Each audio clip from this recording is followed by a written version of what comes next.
ಹಳೆಯ ಕಾಲದಲ್ಲಿ ಒಂದು ಸಣ್ಣ ಹಳ್ಳಿಯಲ್ಲಿ ರಾಮಯ್ಯ ಎಂಬ ಬಡ ರೈತ ವಾಸಿಸುತ್ತಿದ್ದನು. ಅವನ ಜೀವನ ತುಂಬಾ ಕಷ್ಟಕರವಾಗಿತ್ತು. ಬೆಳೆ ಸರಿಯಾಗಿ ಬರಲಿಲ್ಲ. ಹಣದ ಕೊರತೆ, ಕುಟುಂಬದ ಸಮಸ್ಯೆಗಳು ಎಲ್ಲವೂ ಅವನನ್ನು ಕಾಡುತ್ತಿದ್ದವು. ಆದರೂ ರಾಮಯ್ಯನಿಗೆ ಒಂದು ಮಹತ್ವದ ಗುಣ ಇತ್ತು.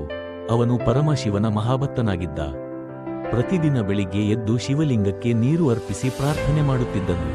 ಒಂದು ದಿನ ಅವನ ಹೆಂಡತಿ ಕೋಪದಿಂದ ಹೇಳಿದಳು, ಪ್ರಾರ್ಥನೆ ಮಾಡಿದ್ರೆ ಏನು ಪ್ರಯೋಜನ? ನಮ್ಮ ಸಮಸ್ಯೆಗಳು ಕಡಿಮೆಯಾಗ್ತಾ ಇಲ್ಲ. ದೇವರು ನಮ್ಮನ್ನು ಪರೀಕ್ಷಿಸುತ್ತಿದ್ದಾರೆ.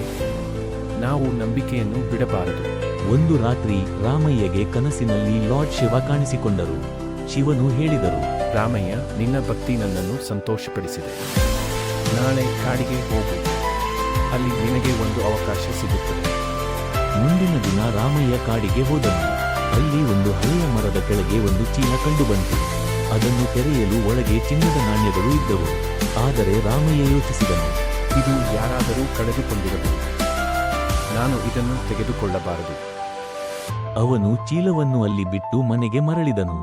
ಮತ್ತೆ ರಾತ್ರಿ ಶಿವನು ಕನಸಿನಲ್ಲಿ ಕಾಣಿಸಿಕೊಂಡು ಹೇಳಿದರು, ನೀನು ನಿಜವಾದ ಸತ್ಯವಂತ. ಆ ಚೀಲ ನಿನಗಾಗಿ ಇಟ್ಟಿದ್ದೆ.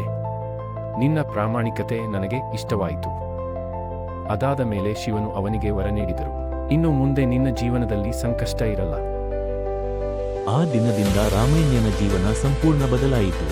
ಅವನ ಬೆಳೆ ಉತ್ತಮವಾಗಿ ಬೆಳೆಯಲು ಆರಂಭವಾಯಿತು. ಮನೆಗೆ ಸಮೃದ್ಧಿ ಬಂದಿತು. ಅವನ ಹೆಂಡತಿ ಆಶ್ಚರ್ಯದಿಂದ ಕೇಳಿದಳು, ಇದು ಹೇಗೆ ಸಾಧ್ಯ?